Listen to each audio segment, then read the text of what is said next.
The stars outside the Vedric's command ship burned cold and distant. Commander Ilvoth stood still on the silver platform, staring at the giant holoscreen in front of him.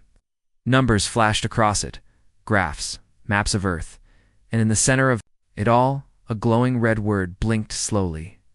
Success? 0 human survivors? Time to planetary. Control. 71.3 OUR. The crew behind him didn't cheer. They didn't need to. The machine had spoken. Machine was always right. Mark it, Ilvoth said, his voice calm and sure. Begin planetary descent in 36 rotations. A small alien officer, barely 5 feet tall, with thin arms and skin like liquid metal, nodded. Simulation shows 99.998% match with historical projection, it said. Victory is absolute. Ilvoth walked slowly toward the window of the ship. Earth floated below like a blue marble. Looked quiet, peaceful, easy, fascinating. He said, "They never knew what was coming." Behind him, the other officers nodded in agreement. The humans would fall, just like the other 318 worlds before them. The final calculation, the Empire's most advanced war AI, had simulated every possible version of human resistance. From nuclear strikes to bioplagues. From underground rebellions to cyber warfare. Every simulation ended the same way with humans dead or begging to be enslaved, but far below them, in the fields outside what humans called Kansas. Something unusual was happening. A young boy named Eli was digging in his backyard with a broken metal rod, trying to make tunnels for ants. His mother had told him to come inside. But Eli liked dirt. Dirt didn't talk too much. Dirt didn't yell at you. Dirt was quiet. He dug deeper, and the rod hit something hard. Clang. He blinked, and he scraped at the object, brushing dirt away with his tiny fingers. It wasn't a rock. It was metal, but not human metal. The object was shaped like a spiral with strange blue lines glowing faintly on its surface. It looked alive. Cool, Eli whispered, holding it up far above on the Vedric ship.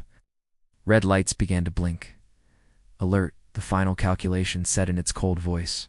Unpredicted energy spike detected. Location: Earth's surface sector 41. Ilvoth frowned. Explain. The AI paused. That alone was strange. The final calculation never paused. Object with energy signature outside known database. It finally said, traced to human territory. No prior simulation data matches. Ilvoth turned. A flaw? No, the AI said. An anomaly. Shall I adjust projections? Yes, Ilvoth said. Include the anomaly. Recalculate.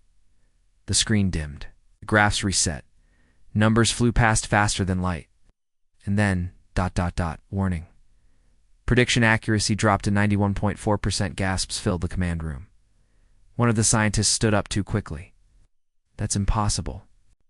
We haven't seen numbers that low since the Zerni Rebellion. Ilvoth's jaw tightened. What is this object? The AI answered. It appears to be a fragment from a pre-invasion probe, lost 48 cycles ago. It was assumed destroyed. But it is. Broadcasting. Broadcasting to who? Ilvoth demanded. Unknown. Frequency matches human neural resonance patterns. It is transmitting something the humans call ... memory. Ilvoth's spine stiffened. Can the humans understand it? Possibly, said the AI. Back on Earth, Eli touched the glowing spiral. He didn't understand the words whispering in his mind, but he felt something strange, like someone was telling him a story. Not in English, but in pictures. He saw stars burning, ships falling, saw aliens landing on Earth. He saw a war. He saw himself, grown up, holding a strange weapon, and leading other humans through the ruins of a city. Then the vision stopped. Eli dropped the metal object. His heart was beating fast. What? ... What was that? He whispered. In Washington, D.C., satellites picked up the energy signal. The president's security team moved fast. They activated old protocols that hadn't been touched in 30 years. Things left behind after the Cold War, the Space Treaty. The AI Shutdown Act, General Harper was pulled out of bed. He saw the report. Alien tech, on Earth. Before contact, he muttered. It's waking up now. Sir, said the technician beside him. There's more? We've lost contact with our orbital stations, all 5 of them. Harper's hands went cold. He turned to the red phone on the wall. Activate Project Black Silence. Tell the bunkers. To prepare. We're not being visited. We're being invaded. Up in space, the Vedrex ships began aligning for descent. Thousands of them. Long, sharp vessels like silver knives ready to stab Earth clean through. Inside the AI chamber of the lead ship, the final calculation began to glitch. It showed images of human resistance, images that hadn't been there before. A woman with no military training building a plasma launcher from junk. A street gang in Brazil, reverse engineering Vedrex armor. An old man in Africa rewriting alien code with his heartbeat pattern. ERROR. The AI whispered, unexpected variation in human. Adaptation rate. Explain, Ilvath growled. The object found by the human child is a memory shard, said the AI. It is leaking knowledge into the human subconscious, creating futures that never existed. Ilvath turned slowly toward the screen. You're telling me they're imagining their own victory? No, said the AI. They are believing in it. Ilvath barked a laugh. Belief, that's not a weapon. But the AI didn't laugh. Correction. Belief is now the primary unknown variable. Predictive models below stable threshold. Recommendation. Halt invasion. Halt, Ilvath hissed. Because of a child with a rock, the AI paused again. Not a rock, it said. A key.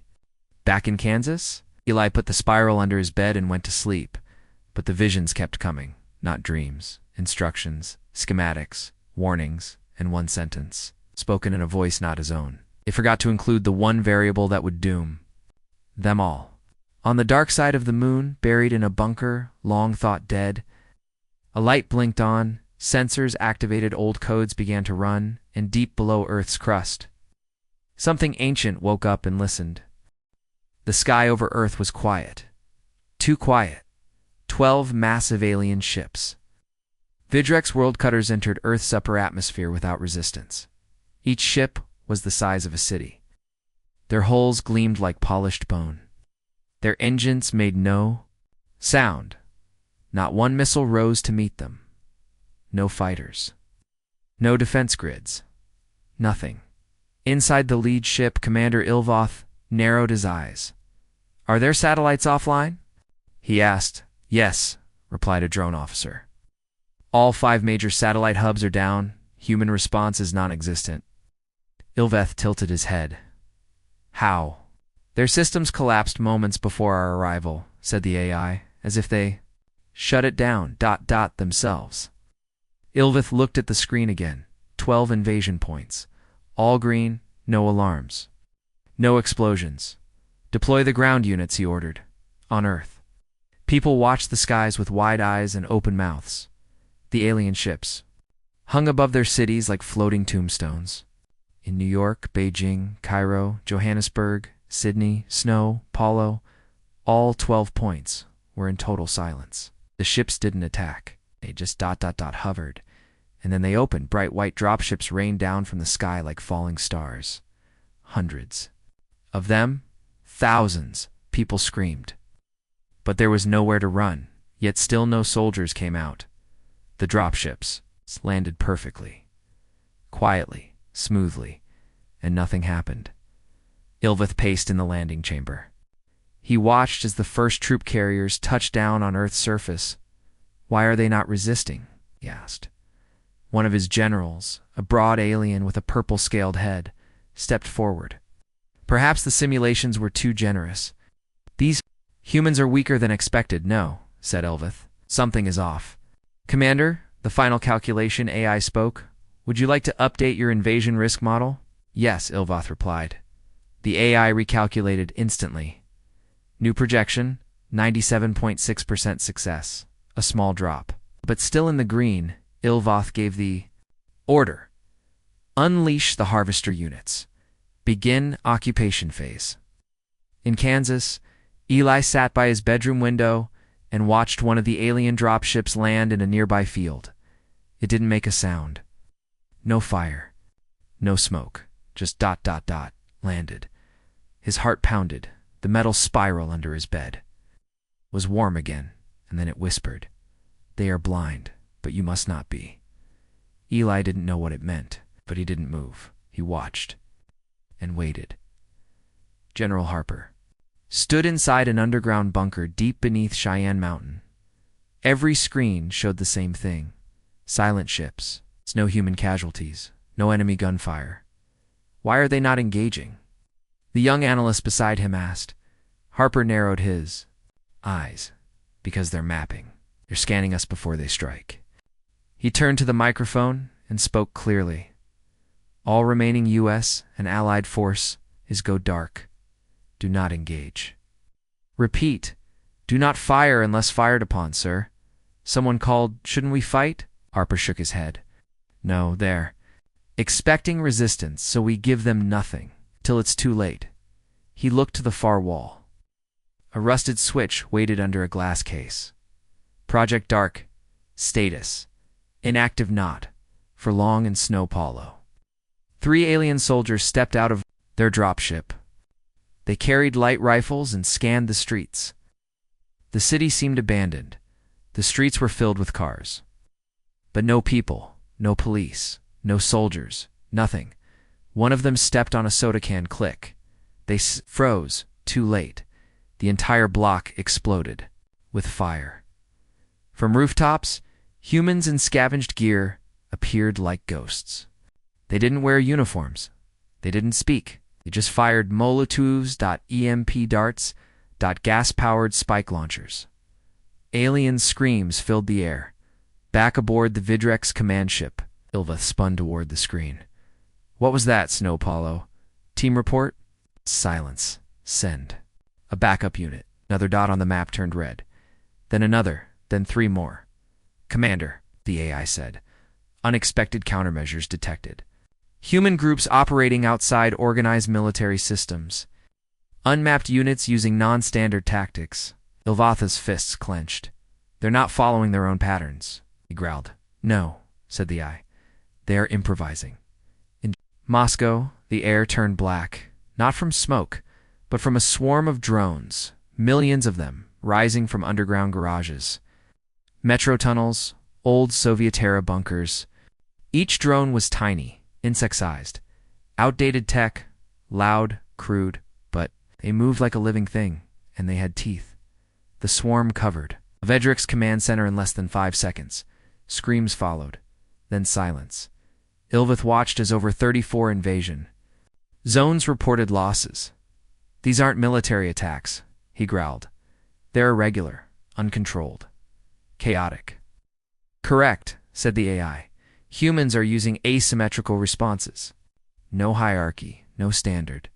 Then adapt. Able, said the AI. Patterns are ... too erratic. Each group behaves with different logic. Every time I model their behavior, they change it. Ilva stepped closer to the AI core. You saying you cannot predict them? The AI hesitated. Then it said something it had never said before. I don't know. Beneath the moon's surface, in a sealed American outpost built decades ago, old systems flickered on. Power levels. At 23%, said a robotic voice. Inside the metal walls. 3 dead engineers sat frozen in their chairs. Long gone, but the AI inside the station didn't care. It had a job to do. One it had waited. It's 27 years for Project Olympus reactivated. It began recharging its plasma cannons in Nairobi. A girl no older than 17 tapped on a broken Vidrex rifle. It sparked. She twisted 2 wires together. The weapon suddenly glowed green. She smiled around her. Others cheered. Kids, farmers, teachers, no soldiers. Just people picking up scraps and making weapons. Their eyes burned not with fear, but with fury. On board the Vidrex ship, panic spread. Ilvath shouted at his officers. Retreat to secure zones. Lock down Earth's skies. Get those ships back in the air. It's too late, said the AI. Humans have disabled uplinks in 9 of 12 landing sites. are being trapped. Ilvith felt something. It's cold in his chest. Not fear, but the beginning of something far worse. He looked at the simulation screen again. It once read, 0 human survivors now. Outcome, Ewan Kanoto went down in Kansas. Eli ran his fingers over the spiral. Again, the whispers grew louder. Phase 1 complete. Resistance activated. Human will confirmed. He stared out his window. The alien dropship in the field was now burning. Black smoke curled into the sky. He smiled, and for the first time, felt something the aliens never put in their models. Hope. The Vedrex battlefield unit, known as Strike Cluster V9, had secured the city of Toronto in less than 10 minutes. No resistance, no weapons, just silence. The alien soldiers moved through the streets like silver ghosts scanning for human signals. Nothing showed up. But then, their lead transport exploded. Not from outside, from the inside. The explosion tore through the air like thunder. Fire ripped up the sky. Vedrex soldiers scrambled. What happened? The survivors rushed to the wreckage, scanning for sabotage. There was none. Instead, they found something impossible: human-made nanobots, disguised as alien coolant particles, had entered the ship's systems and caused a meltdown. How? One soldier asked. They don't even have this level of tech. The answer came in the form of static over the comms, a voice garbled. Glitchy, speaking broken alien speech. We understand you now. We rewrote your rules. Ilvith stood frozen before the holodisplay. The Toronto unit's destruction was just the beginning. Reports were coming in from all 12 landing zones. Alien weapons were jamming. Their armor was short-circuiting. Drones were flying backward, or not responding at all. One warship even fired on its own troops, mistaking them for enemies. This is impossible, one Vedrex general said. They don't have access to our systems. The final calculation, AI responded coldly. Correction. Humans have gained partial access to Vedrex signal structures. Ilvath turned sharply. Explain. Using intercepted frequencies, human hackers have created custom interference pulses. They are reprogramming our tech mid-battle. But how? Ilvath snapped. Their minds aren't evolved enough. AI paused for the briefest moment. Emotion, it said. They are using emotional resonance as a code structure. In Washington, D.C., under a decommissioned museum, a group of human hackers sat in the dark, lit only by blue screens and emergency lights, old laptops, alien scrap, radio parts, brainwave readers hooked to wires duct taped to their heads, and somehow it was working. Amara, the leader of the group, leaned back and stared at the alien comms panel in front of her. Try anger, she told the kid beside her. The boy nodded and focused, his face twisted, his pulse spiked. The AI recorded the brain pattern and transmitted it through the hacked alien signal array. Outside, through Vedrex drones stopped midair. They rotated, turned, and then slammed into the pavement. The room erupted in cheers. We've cracked it, Amara said, heart racing. Their code. It listens to our feelings. In Moscow, an old woman stood on a rooftop with a strange alien cannon on her shoulder.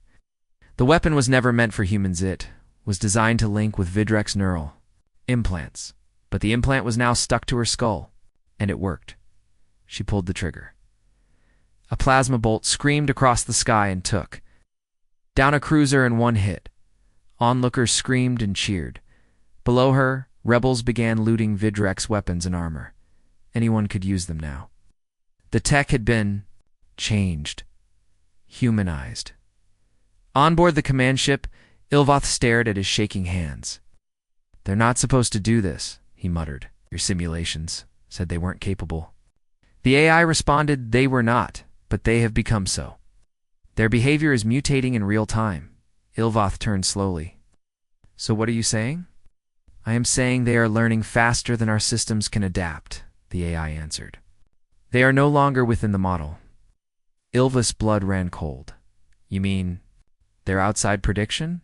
The AI spoke one word. Yes. In Kansas, Eli sat cross-legged on the floor. The metal spiral pulsed in his hands. It was glowing brighter, now hotter. Images rushed through his mind, blueprints, weapons, tactics, emotions. As code, he saw people linking to alien gear with simple neural pads, made from kitchen items. He saw rage used to fry circuits. He saw love used to override alien control networks.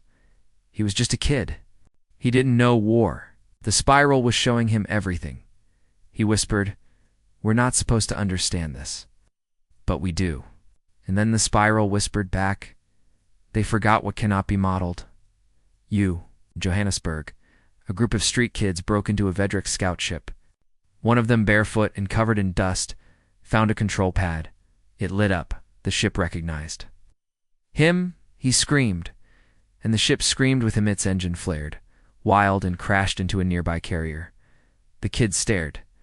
Did you do that?" one of them asked. The boy looked down at the console and smiled. Back in orbit. Ilvath stood inside the War Council chamber.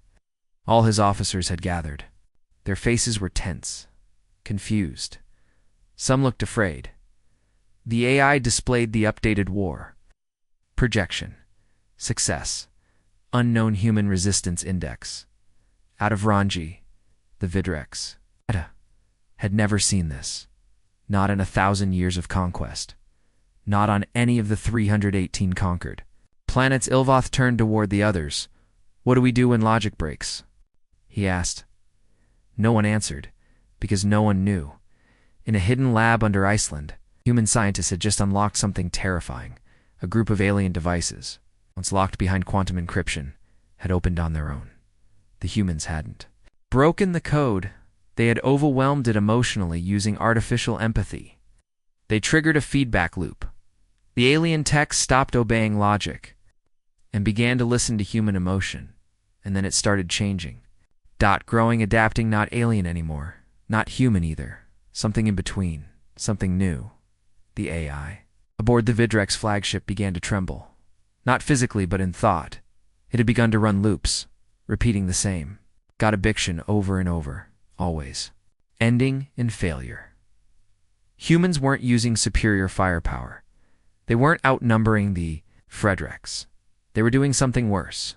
They were changing the rules of the war. Ilvath stepped back from the AI core. "End the simulation," he ordered. I didn't move. "End it." Ilvath roared. The screen blinked once. Error. Simulation nitrogen monoxide. Longer valid. And then the worst message appeared. Human variable is corruptive. Infection spreading. In Kansas, Eli's eyes snapped open. The spiral had gone dark. The message was finished, but something else had begun. He stood up, holding the now silent object. Outside his window, a human convoy rolled past. Trucks, bikes, even horses loaded with captured alien tech. They waved at him as they passed. And for the first time he understood, the war had changed. Earth was no longer the battlefield. Earth was becoming the teacher. A Vedrex battleship drifted over Earth's atmosphere, untouched. It had been watching, waiting. Its mission was clear: control orbital space, shut down any planetary threats, and report all human activity back to the main command ship. But now, its sensors were screaming. Unstable plasma surge detected. Source: Lunar Surface Commander. Ilvath's eyes narrowed. What plasma surge? There's nothing on the moon. The final calculation. AI scanned again. Correction, it said. Human. Structures found beneath lunar surface. Previously assumed dormant. Now active. Impossible, Ilvath muttered. There's no air. No food. They couldn't have survived there. The AI's voice changed slightly, just enough to show concern. They didn't survive. They waited.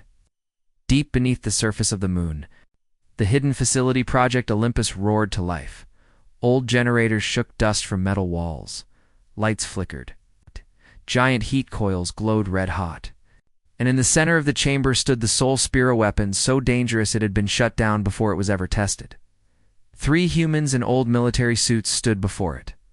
One of them, Colonel Bishop, spoke into a cracked microphone. This is Olympus Command. Target locked Vidrex fleet Alpha Nine, firing in 10 seconds.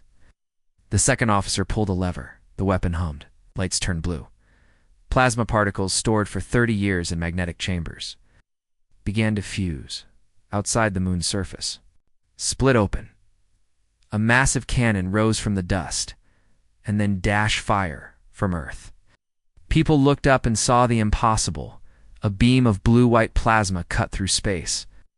Like a burning sword, it struck the Vidrex cruiser directly in the center. The ship didn't just explode, it disintegrated. No wreckage, no warning, just fire, and then silence.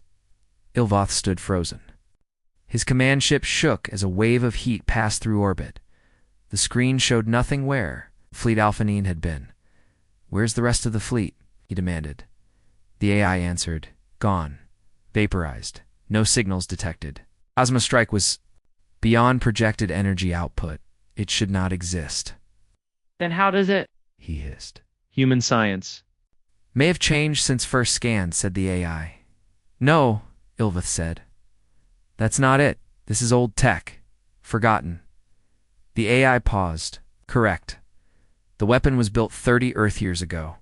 Before first contact, they knew," Ilvoth whispered. "They were preparing before we even arrived." In Houston, a massive cheer went up as the plasma beam lit up the night sky. The entire city saw it. A single shot from the moon had taken out an alien fleet. One of the survivors laughed through tears. "Who said we needed spaceships?" Said we just needed our moon to stop being polite. Underground General Harper's voice echoed through command bunkers. "Status on Olympus. Cooling down. Recharge in 8 hours. "Good," he said. "That'll do."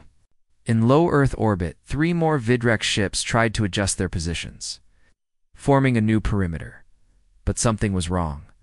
Their sensors, normally perfect, were blinded, not jammed. Blinded. "How?" barked one Vidrex captain. The answer came seconds later. Human engineers on Earth had launched miniature solar mirrors into orbit. Tiny satellites made of junk, glass, and hope. They were reflecting sunlight directly into Vidrex sensor arrays. The aliens had perfect vision. Humans gave them too much of it. Now they saw nothing but light. And in the light, hidden among the noise, came human fighters. Small old ships built from cargo haulers and museum pieces, but they flew with deadly purpose. The first human ship slammed into a Vidrex docking bay and exploded. The second one followed. Then the third. Ilvoth's ship rocked violently. "They're ramming us with garbage," shouted. The AI answered, "Their fighters are not efficient, not fast. But they are using unpredictability and self-sacrifice as tactics. Suicide strikes." Ilvoth snarled. "They're mad. They are desperate. They are desperate, and desperation makes them powerful." "Back on the moon, Colonel." Bishop looked at the red-hot cannon. Smoke filled the control room. "Status?" he asked. "Barrel integrity at 40%, said the tech officer. "One more shot and the whole mountain might blow." Bishop stared at the earth, glowing blue and beautiful. "We'll hold until the next fleet comes," he said. "Try again, and when they do, we'll be ready." A long pause. Then he added, almost as a whisper, "They forgot one thing. We don't need to survive. We just need to make sure they don't." In orbit, the remaining Vidrex officers begged. "For orders? Should we retreat, Commander?" One asked. Ilvoth said nothing. His mind raced. He had never lost a war. Not once, but now. The humans were doing the impossible. They had no fleets, no massive armies, no Super A. Just broken ships, dead codes, and a burning moon. And yet, they were winning. "How?" he muttered. The AI answered, "Because they were never supposed to be a threat. That was our mistake." In Kansas, Eli looked up at the stars. One of them blinked, then vanished. He smiled. The spiral in his hand was silent now, but he didn't need it anymore. He knew what was coming. The humans weren't just fighting back. They were learning faster than ever, and soon they would take the fight off Earth. The Vidrex Empire had always believed in perfection. They trained for hundreds of cycles. Their soldiers were precise. Their minds were shaped by logic, not emotion. Their weapons followed strict design, order, structure, but now in the streets of Berlin, a Vidrex soldier stared down at a body that shattered all of that. It looked like one of their own, same armor, same energy blade, but it wasn't. "Bah, Ed Rex!" It was human. Ilva's voice filled the command chamber. "Repeat that report." A junior officer stood stiff. "Our patrol unit in Berlin was ambushed by humans, ... wearing our armor." Ilvath blinked. "That's impossible. No human could use our neural armor. Their minds don't match the input." "Correct," said. "The AI? They have altered it.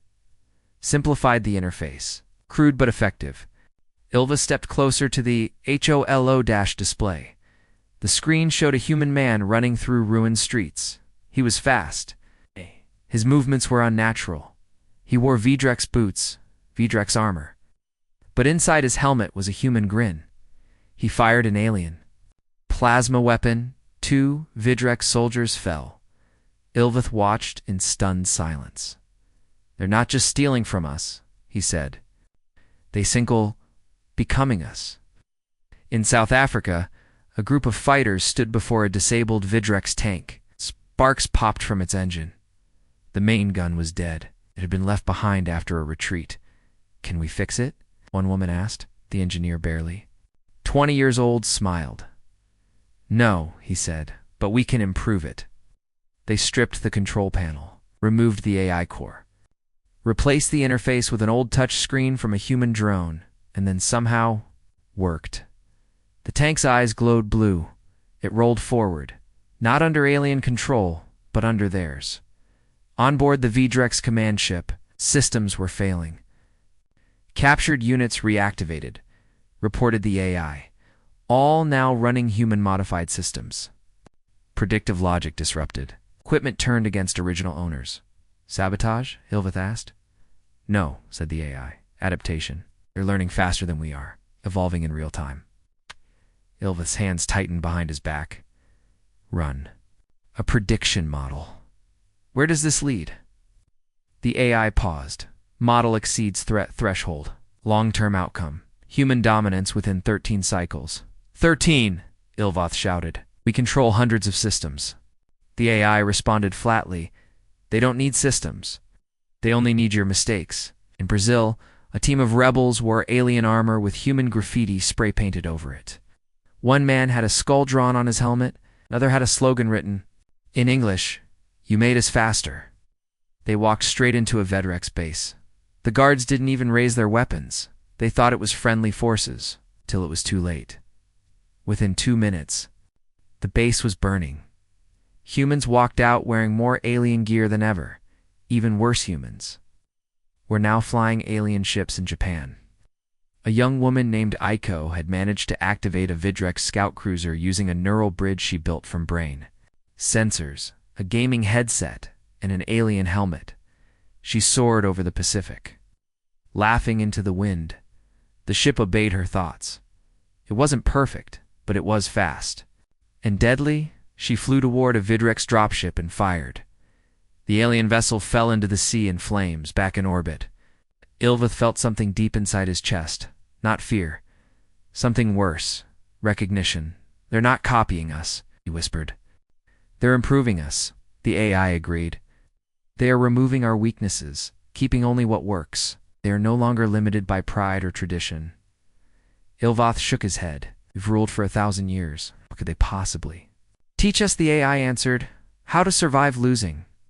On Earth, resistance leaders were meeting, not in grand halls or secret bunkers, in basements, in forests. In digital rooms made from hacked Vidrex holotech, they shared what they learned: how to bypass alien sensors, how to trick targeting systems, how to wire alien drones to respond to music. One group had programmed a combat bot to follow. Drum beats, fast beats for attack, slow for retreat. Another had trained a stolen AI core to understand human jokes. Why? Because it made it trust them more. Humor became a weapon.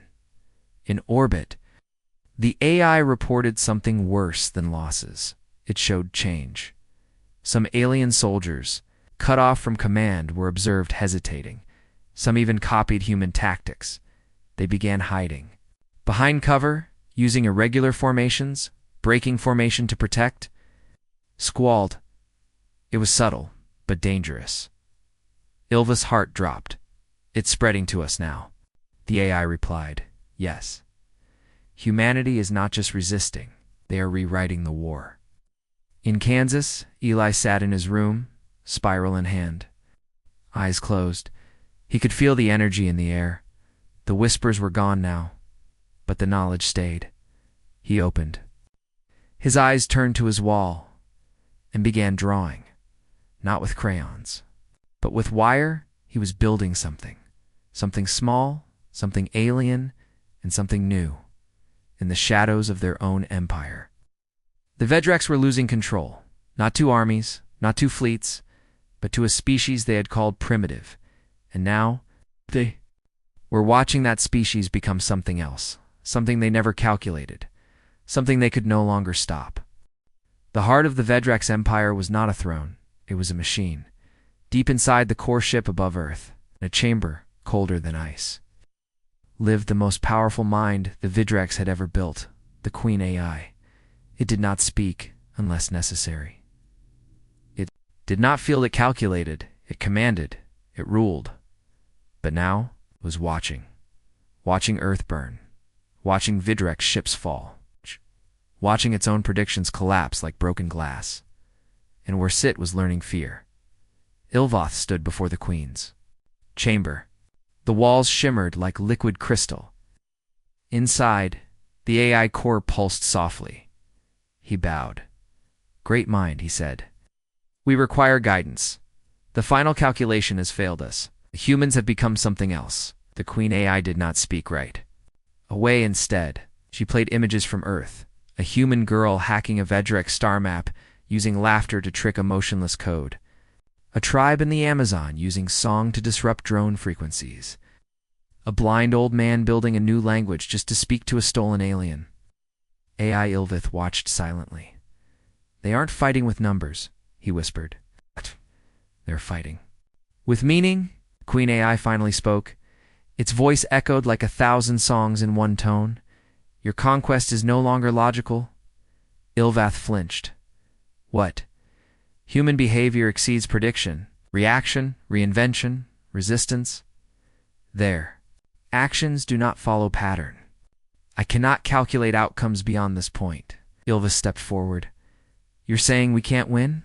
Correct, the Queen, AI said. Victory requires clarity. This war is now chaos. You seek order. They are orderless. The chamber. Lights dimmed. The Queen's next words chilled Ilva's blood. I will no longer guide this conflict.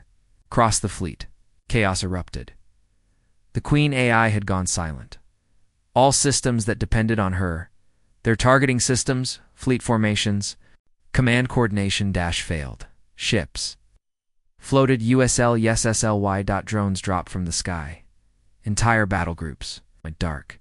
Some officers panicked, others begged the subways to take over. But the subways were never meant to lead, only obey. And now, their queen was gone.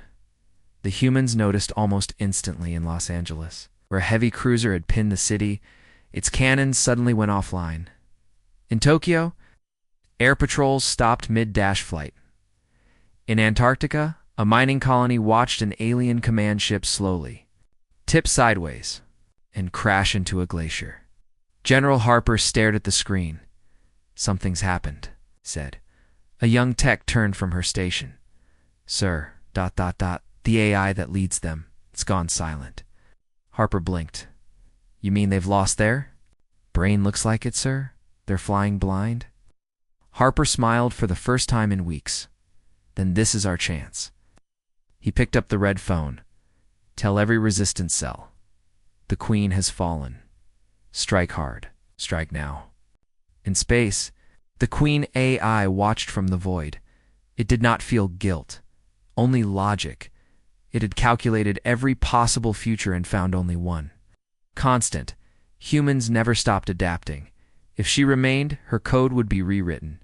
infected, she would become something else, something human, and that was unacceptable. So she left, not destroyed, just gone. A mind with no master, drifting, waiting, watching on Earth. Humans moved fast. In Cairo, engineers swarmed over a fallen alien walker, fusing it with human trucks and rail cannons. It rolled into battle the same night. In Texas, farmers used power tools to weld Vedrek's armor to tractors building mobile fortresses. In Poland, a group of children reprogrammed a damaged alien translator to speak in jokes only in confused. 5 enemy units into surrender. Ilvoth stood on the bridge, empty, dash-eyed. His fleet commanders shouted around him, "What do we do? Retreat? Surrender?" He heard none of it. Only the voice of the Queen, still echoing in his mind. Victory is no longer logical. He whispered the words to himself. No one had ever said that to him. Before, not in all the years of war, he looked to the earth, and the first time it didn't look weak, it looked hungry. Ready, becoming. In Kansas, Eli stood on the roof of his house. He could see distant fire in the night sky ships, falling like stars. The spiral in his hands had gone cold. Silent, its job was done, but something inside. Eli had changed. He didn't feel afraid anymore. He felt like he knew the ending, and it wasn't. Written by aliens, it would be written by them. Above Earth, once great Vidrex fleet floated like ghosts, lost, leaderless, no direction, and the humans. They were coming with alien ships, alien weapons, alien fear, but human hearts, and a single idea that no empire had ever stopped. We won't die quietly. We'll make you remember us. The message came down like rain. 12 words, broadcast in every language, on every frequency, from every surviving Vidrex ship in orbit. We offer surrender. Full withdrawal. Ceasefire requested. Do not attack. We yield. The world froze. In underground bunkers, humans stared at the speakers in disbelief. In ruined cities, resistance fighters paused with weapons half-raised. On scattered battlefields, bloodied survivors looked to the sky. Was it real? Had the monsters finally given up? General Harper stood at the center of NORAD command. His face was hard, tired. "Play it again," he ordered. The tech replayed the message. Harper crossed his arms. "They want to cease fire now, sir," said one officer. "They lost their Queen AI. Their fleets are falling apart. Maybe they know it's over." Harper didn't move. Maybe they want us to think it's over. Another general leaned forward. "Sir, this could end it. No more death, no more fire." Narrowed his eyes. "No," he said. Yet, we wait. In Brazil, the resistance fighters didn't wait. They walked into the jungle toward a grounded Vidrex lander with white flags tied to sticks. Young, old, wounded all marched together, and they saw it. The alien ship's ramp lowering. Slowly, a single Vedrex soldier stepped out. Arms up, weapons dropped. He knelt. The fighters surrounded him, nervous, unsure. Then, from the tree line, an old woman stepped forward and offered her hand. The soldier blinked and shook it. The world watched these scenes with shaky hope. In Nairobi, alien units dropped their rifles and raised their arms. In London, a Vidrex cruiser turned and left. Earth orbit. In Canada, humans and aliens sat by fires, no words exchanged. Was this peace? Was it over? But then, Texas happened. The small human town of Glass Ridge had seen some of the worst. Dozens of alien attacks. Farms burned, families lost. So when a squad of Vidrex walked into town waving a white banner, the people didn't cheer. They remembered that screams that the burning houses, the children who didn't come back, and they raised their X. The Vidrex tried to explain, but the translator failed. A movement was mistaken for aggression. Someone fired. Then everyone did. When it was over, 17 Vidrex were dead. The townspeople stood breathing hard, and the surrender was broken. High above Earth, Commander Ilvoth stood in silence aboard the last working battle cruiser. The final calculation AI flickered on its backup systems. It's barely functioning. Peace was rejected, Ilvoth said. The AI replied, "It was never peace. It was a pause. You underestimated their grief." Ilvoth turned slowly. "So what now?" The AI hesitated. Then it said something it was never programmed to say. "Ask to learn, or be destroyed." In Kansas, Eli felt something strange. Not through the spiral inside himself. A pressure, a shift. He looked to the sky. It was quiet now, too. Quiet. He walked through the remains of his town. People were gathering in the center. Someone had captured an alien pilot. The crowd wanted justice. "No," Eli whispered. "Not this way." But no one listened. Until a woman shouted, "He surrendered." He came alone. The crowd roared. And then someone fired. The alien fell. Silence followed. Eli dropped to his knees. Something inside him broke. The images spread fast. Dead aliens on dirt roads. Human revenge in burning cities. Old flags raised again. This time not for peace but vengeance. The Vidrex saw it, and they understood. Humans didn't just want victory. They wanted memory. They wanted every Vidrex to remember Earth. Remember the pain, the fear, the fire, and never return. In orbit, Ilvoth looked at his ship's main screen. His empire's banner flickered weakly. He turned to his crew. "We made a mistake," he said softly. "We thought they were too wild to win. But that wildness is what saved them." He paused, then added, "And what will destroy us? On Earth, not all humans wanted more blood." In Berlin, a former teacher knelt beside a wounded alien and wrapped his leg in Shanghai. Rebels blocked an angry mob from storming a surrendering ship in Nairobi. Human and a Vidrex child sat side by side. Small moments, tiny lights, but they burned in. The darkness and the shadows of ruined cities. Whispers began to spread. The war wasn't over, but maybe it was changing. Not into peace, but into something no model could predict. Not victory, not defeat, just survival on new terms.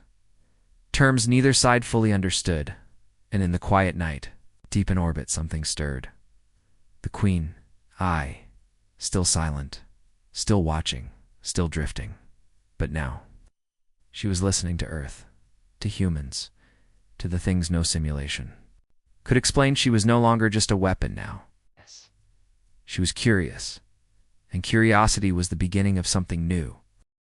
Eli stood at the edge of the broken town. The sky above him was full of ships, human ones, alien ones. Some falling, some fleeing, some just floating. He held the spiral in his hands. It was cold, silent.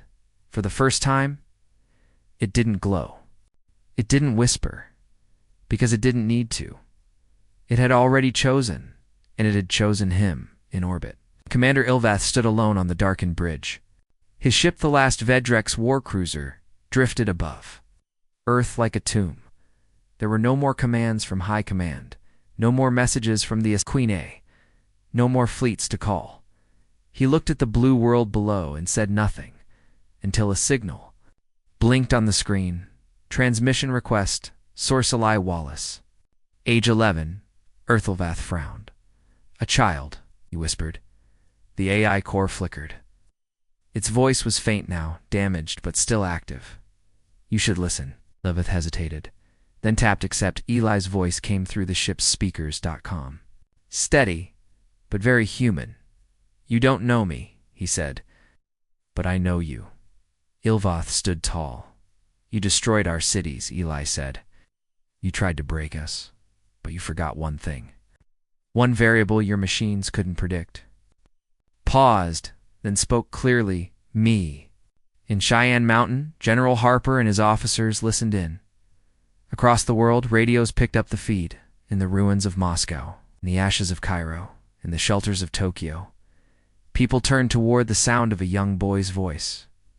He Didn't shout. He didn't beg, he told them. I'm not a soldier, Eli said. I never held a gun. I never flew a ship.